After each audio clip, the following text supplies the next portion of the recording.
Undang-Undang Nomor 21 Tahun 2007 Tindak Pidana Perdagangan Orang sepertinya masih banyak dilakukan oleh sekelompok orang dengan untuk mencari keuntungan pribadi ataupun kelompok.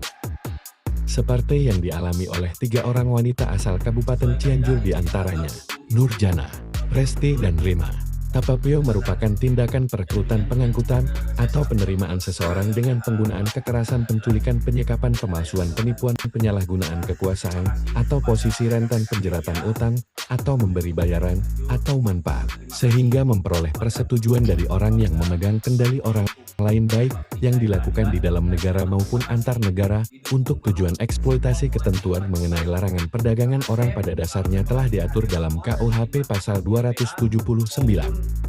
Saya pun jauh lebih bersyukur ada dari Ketua FPI Edi sebagai supporting system dari LBH Bakti Cahaya Keadilan. Ada beberapa poin yang saya sampaikan sebagai Ketua Tim di kuasa hukum Bapak Ikin. Kami di sini menyampaikan kepada warga Cianjur maupun ini adalah sebagai pembelajaran hukum yang ada di wilayah hukum Polres Cianjur, bahwa klien kami, Saudara Ikin, dalam sidang saksi, kami sebagai tim kuasa hukum sangat berkeyakinan kasus ini sangat dipaksakan karena dari beberapa saksi yang dihadirkan, dari saksi Nurjana, Resti, saksi Rima maupun saksi pelapor Saudara Alif dari pihak kepolisian, itu sangat tidak ada sambung menyambung atau korelasi satu sama lain. Sebagai contoh, Saudara Alif sebagai saksi pelapor itu tidak mengetahui secara utuh kasus yang dia tangani. Yang kedua, saksi Rima.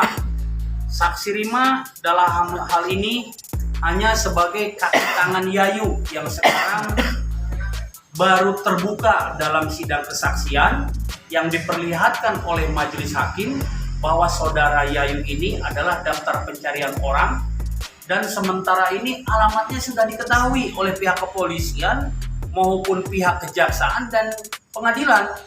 Tetapi dalam hal ini kami pihak LBH maupun rekan-rekan tim advokasi yang di LBH sangat janggal. Kenapa pihak kepolisian tidak sinergi dengan kejaksaan, tidak sinergi dengan pengadilan untuk melayangkan surat untuk melakukan deportasi atau membuat surat red notice kepada Interpol bekerja sama dengan Mabes Polri, dalam hal ini mungkin Jenderal Krisnamurti sebagai Kepala Hubungan Internasional. Nah, yang lainnya kami pun meminta kepada majelis hakim besok dalam sidang saksi lanjutan untuk menghadirkan Saudara Yayu maupun Yulianti, tetapi majelis hakim mempunyai pertimbangan karena Saudara Yayu ini ada di Dubai. Tapi kalau menurut kami dan tim advokasi kami pernah melakukan hal yang serupa, itu bisa dilakukan secara Zoom di kantor kedutaan besar yang ada di Dubai, tetapi tidak pernah dilakukan oleh JPU dari Kejaksaan Negeri Kabupaten Cianjur.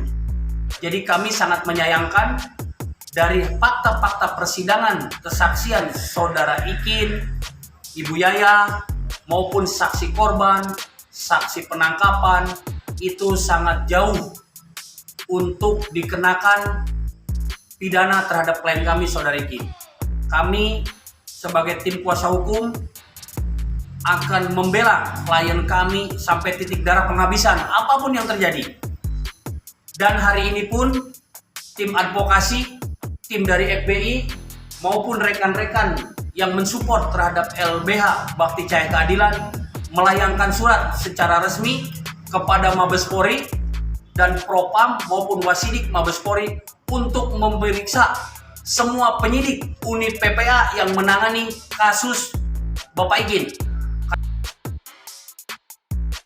Sekian Warta Buser TV Streaming Cianjur. Suryana Najib mengabarkan dari Cianjur, Jawa Barat.